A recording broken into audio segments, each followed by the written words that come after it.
Hello, hello. My name is Jess, and I'm the Photo Sage, and I'm here to share a little bit of my editing process with you today.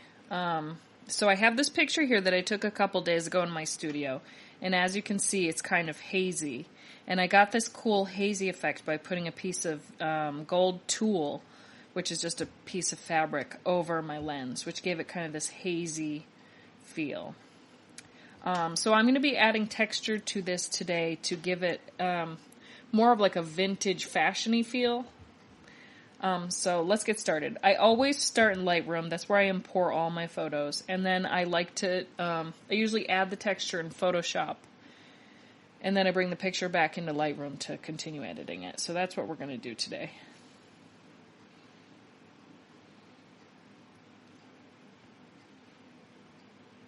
Send it over to Photoshop.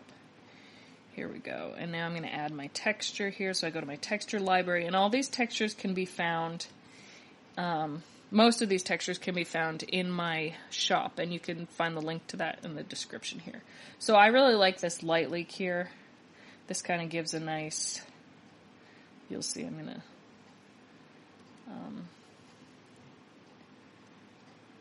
lock that in place here, and then I'm going to, I like to go through and look at almost all of them. I do have favorites, like Screen's one of my favorite, Exclusion, not in this case, but that can be one of my favorites, Soft Light.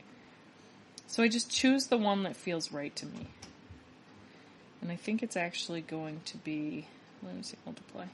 I think it's usually Screen. So I'm just going to bring this down a little bit. And see, I love that hazy. This is going to add more noise to this picture, which I know a lot of photographers don't like. I'm sorry, my dog is romping around upstairs. But I really like this hazy feel, so I'm going to go with this. And then I just save it, and that sends it into Lightroom with this overlay here. And once it saves, I'll go back into Lightroom. Just takes a moment. I've been editing a lot of pictures, so my computer's a little slower than normal.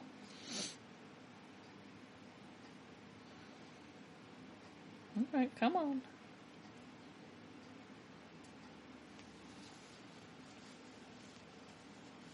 And then from here, I usually, my first go-to is dehaze. I love, see, you can add haze or you can take away haze. This is one of my favorite tools in Lightroom, and when I first started using Lightroom, they didn't have this, so I'm kind of excited about it. I usually use Clarity, which clears it up a little bit. I also, as of late, have been using the texture. That's also, like I said, I started editing in like 2012, so they didn't have texture or dehaze here, and I love that. In this case, too, I like to bring down the blacks, because it just adds a little bit more definition. The shadows, contrast here, depending on my mood. Bring that down a little bit. I'm going to bring down the vibration. I also like to go look at these are just the presets that came in Lightroom. So I like to go through these guys. See, I really like it kind of gives it a really vintagey look. I love that. I mean, nowadays we'd say it's like a filter look, like these are filters used on Instagram, but yeah, I really like that one. Let's look at the warm shadows and warm mood. Yeah, I'm going to go back for the turquoise red. Was that the one? Yeah. And then I'm also going to, let's see, I'm going to dehaze it a little bit more. I'm going to bring down the vibration a little bit here. I just want it to be a little bit more defined. I'm also going to crop it, so it's kind of like halfway there. Let's see. Oh. Kind of like that. And clarity. And then the vibrance again. And let's see.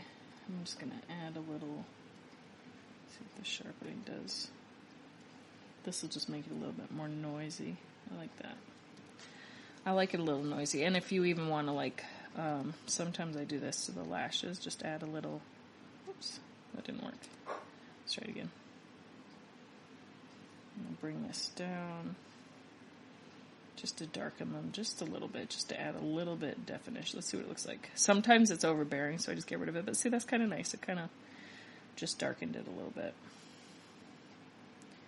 Kind of like that. And then I will go through again the presets and see if I want to go this way again.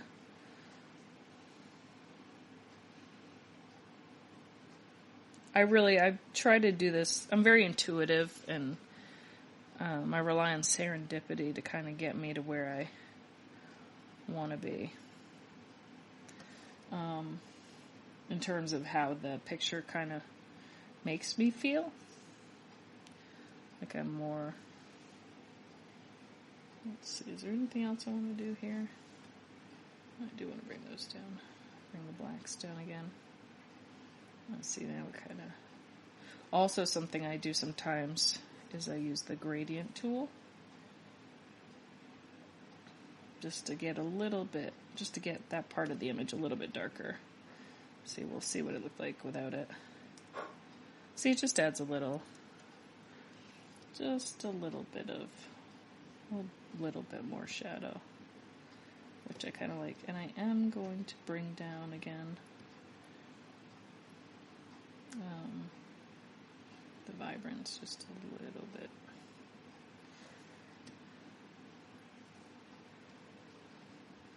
Seeing how soft it becomes when you take away all the contrast. Yeah, I really like that softness. I might crop it in a little bit more though. Sometimes I like to do a square crop.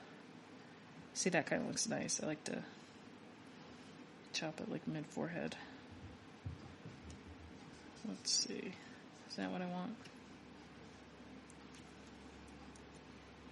The only thing is then I lose the hands, and I kind of like the hands, so let's we can go back and just as shot.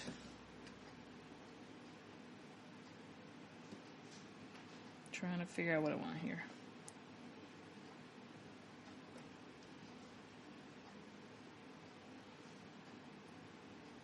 I don't know, I think it could go either way. But yeah, that's how I add textures. Make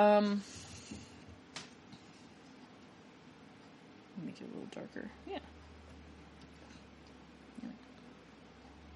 I think I'm going to leave it as shot though. Just this time. Just to see, and it kind of adds this filmy. This kind of reminds me of a double exposed picture. Like when we used to shoot film.